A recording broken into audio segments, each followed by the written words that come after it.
Back from when we still lived in Germany, I kept these curtains. And since I love upcycling, I will turn these into a witch costume today. So welcome to this step-by-step tutorial. Sew along the cloak with me.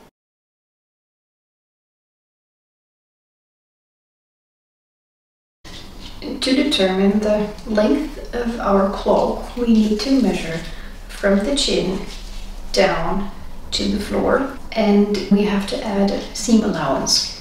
I will add 2 inches or 5 centimeters of seam allowance for the bottom, and for the top I will add ½ inch seam allowance or 1½ centimeters. I will stand on the seam allowance so that this is already counted in, so that I don't have to think of it anymore. And then go all the way up to my chin. Thank goodness my measure tape is long enough. It's 57½ inches, which equals 146 centimeters. You also want to measure from your chin to where your cape has to close. So the length, you have to cut off this entire length to create your neckline. If you do this, do not make an angle into it, because then you will not have the exact amount of length, but try to have it as straight as possible.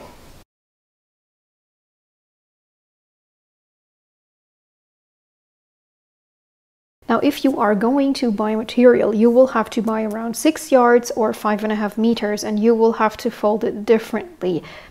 Back part as 2 pieces, so you fold right front and right back together, and then separately left front and left back, and of course then sew the back together, which I don't have to do here. I have trouble folding it, but apparently that doesn't matter. Here's my chalk. I can mark a little bit better on the upside.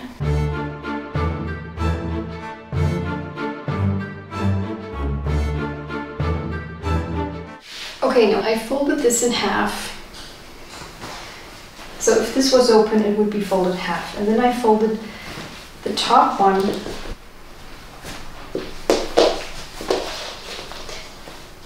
over the top so that it's a quarter.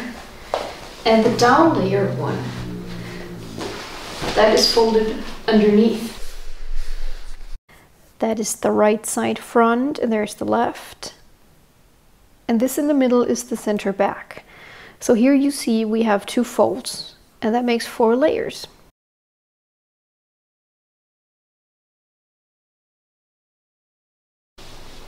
The 2 on the outside, they already have a lining at the side, so I will just use this lining as my hem.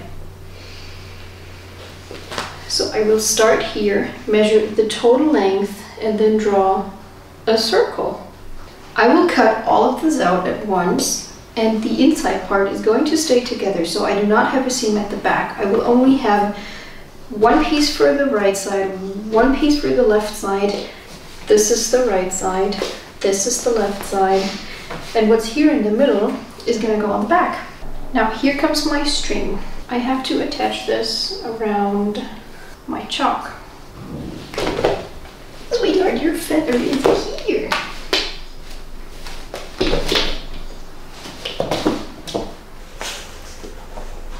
I will make a knot. No.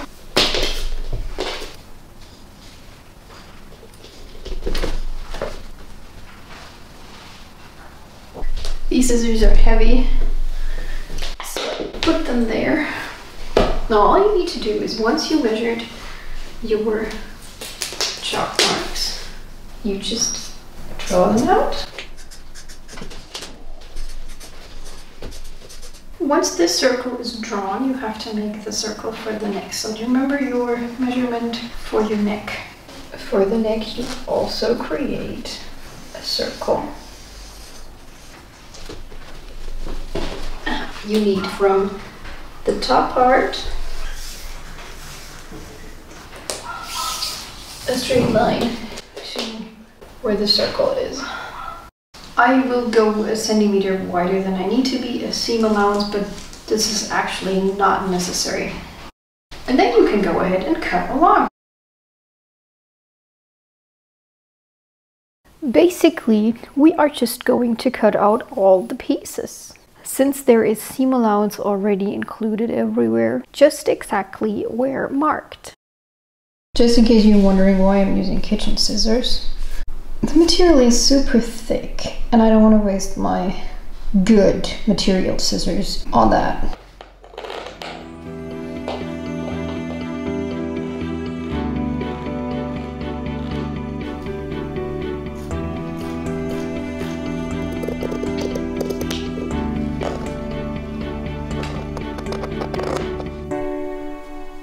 And don't forget to cut your neckline, as I almost did.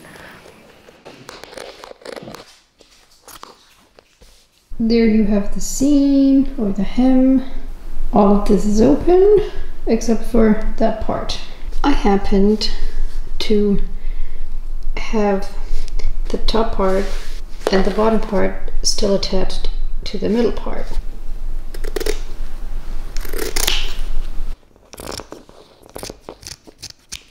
I take off my right side piece.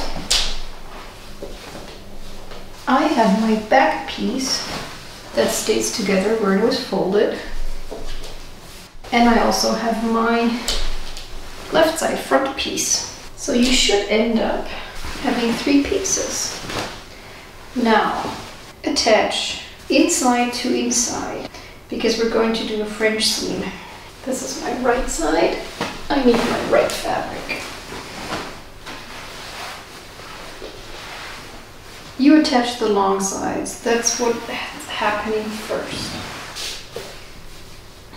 My material is heavy, so I pin it and I go through here with a running stitch. Whatever works for you, you go ahead and do what works for you.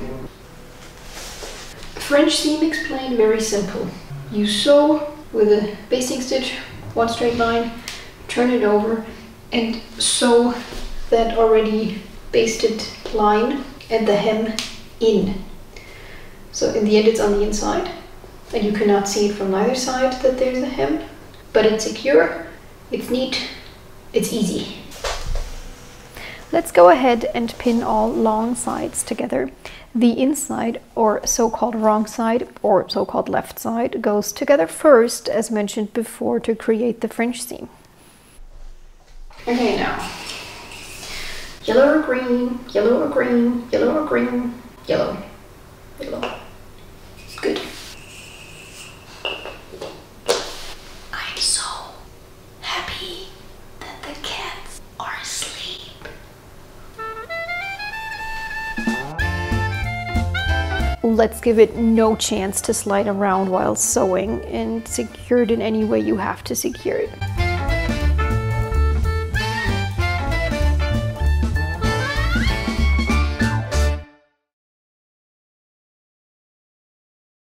You really want to prepare your material, lay it out or down, that it can be run smoothly through your machine, especially when it's that much.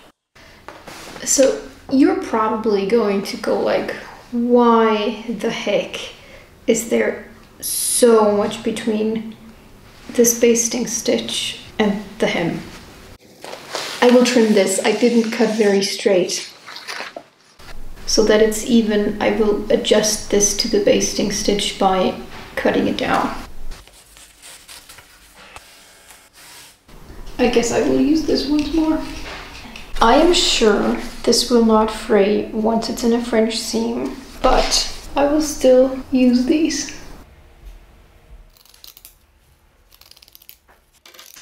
We have seam number 1. So what we have to do, this is a little bit close actually, to be honest, but I know this is not going to fray. You'd rather have a little bit more space.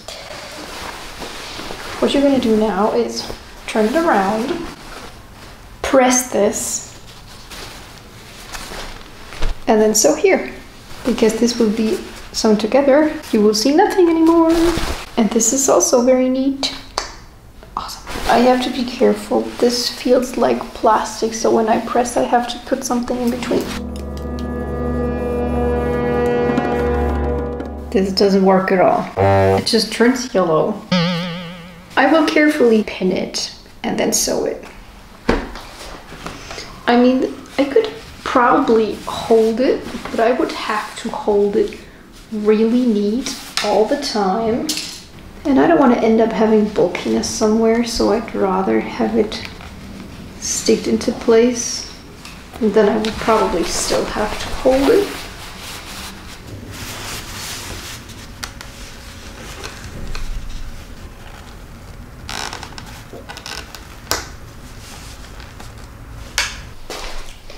Süße, da sind Nasen.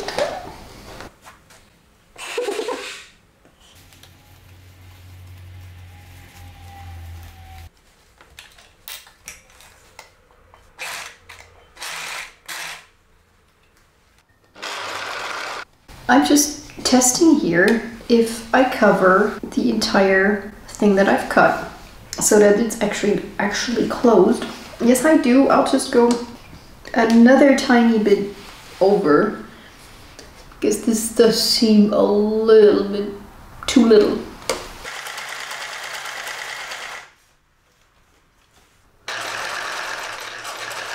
First I thought I have to hold a certain width on the machine or something so that nothing is visible. Here you see the zigzag from the inside, but there it's already gone. But now I'm literally only feeling where's the folded in part and try to be beside that. And honestly, I stopped worrying about it being narrow or not so narrow because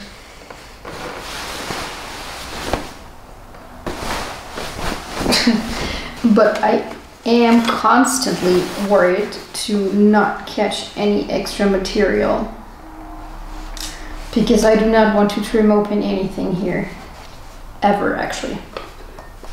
Now let's check out this French seam.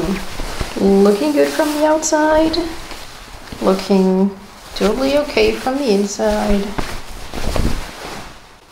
I cannot close it in the front completely.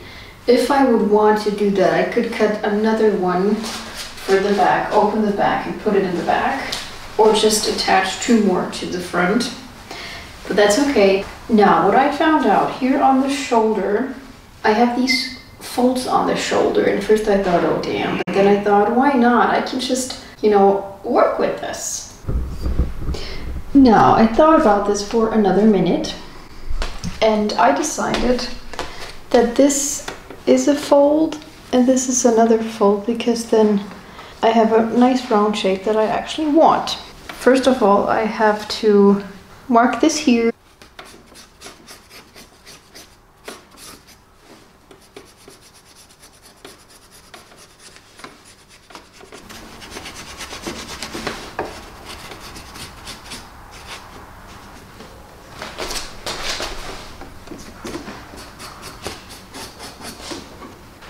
So ideally, you measure from the beginning to the first mark, and then you measure between the 2 marks that both sides are equal before you sew. Not like me. You see my marks. They're not totally even, but don't worry. What you have to be careful of though is that you don't cut there, but cut with seam allowance, because these 2 outer lines is what you exactly want to actually get together.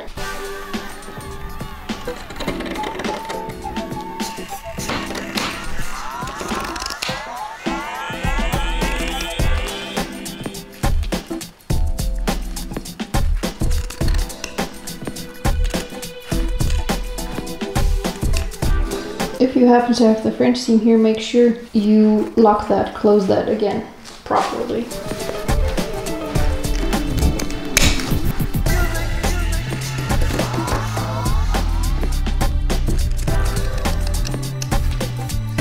Right side on right side.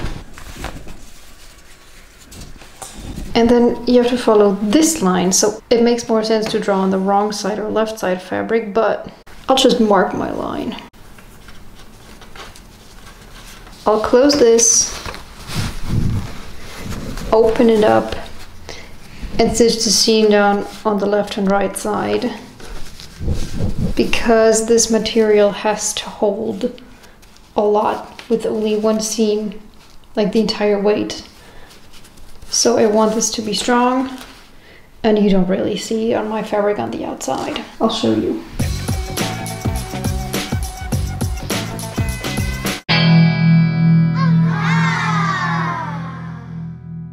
You see that I have these two lines here. I mean, you can't see it if you close, but honestly, who's gonna notice that? No one.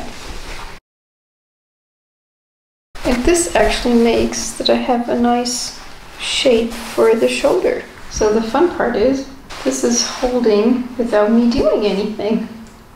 Isn't that cool? Now, seam the collar, hem seam the bottom.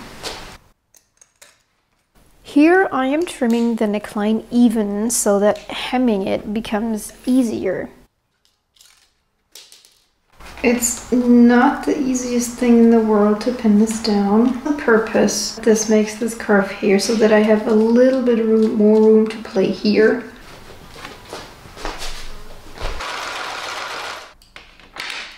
I'm super happy. I honestly thought I would have had a lot more trouble with it, with this machine. It was super troublesome for me to fold the hem twice so that the hem is hidden and then stitch it into place without being able to press it down, as you've seen earlier, probably because it is in a round shape.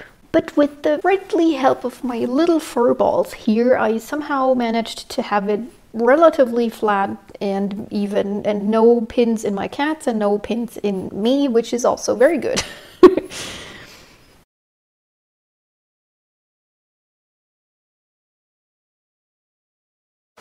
I need to measure this width once it's comfortably resting on my shoulders, because I will design two stripes between here, and this button is gonna go into the middle to secure this.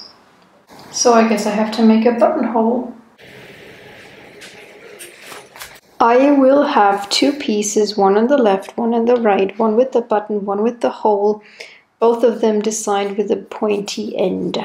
7 inches is the length in my gap, which is 18 centimeters. The lines go this direction, also on my cape, so I will follow those. 3.5 is the half of my gap, so I need 1/2 inch seam allowance on one side, 1/2 inch seam allowance on the other side. The cloak does not hang straight down, it opens the further down it gets at another half. I'm drawing 4 pieces because it will have a front and a back each piece. I want 1.5 inches widths, so I need 1/2 seam allowance on the bottom, 1/2 seam allowance on the top. Nothing extra fancy there. Once we've marked all 4 pieces, cut them to then design the pointy corner and prepare it further to be sewn together. Right side on right side with both. You will seam the sides, but we will seam pointy ends. Of course you can use a ruler. I was just too lazy to get one, so I marked the center and the corner roughly here, but that'll do, as you will see. This would be a 90-degree angle, so half of it, this is 45.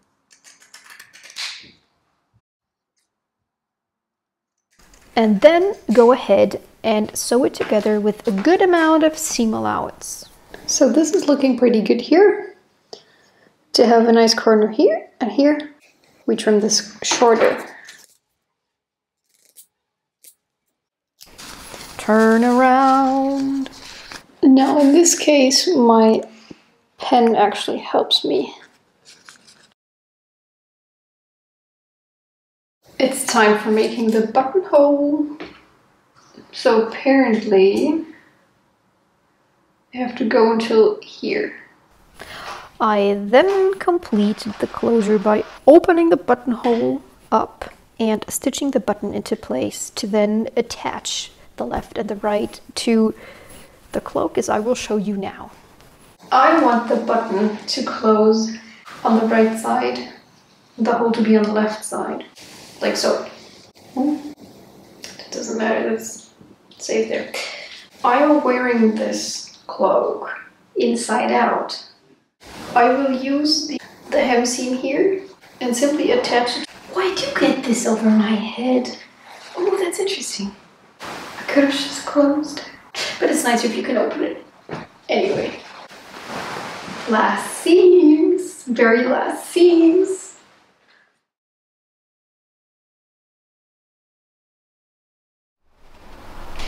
Last seams were not entirely true. I found a lacy skirt, detached the lace outside skirt, which is this. Could have opened it lengthwise and attached it to there by hand. I also got this lace, one size hand stitched, like this one is hand stitched.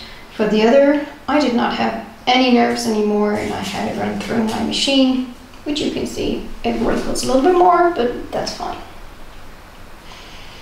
I hope you have fun creating one of your own. I just loved the entire process.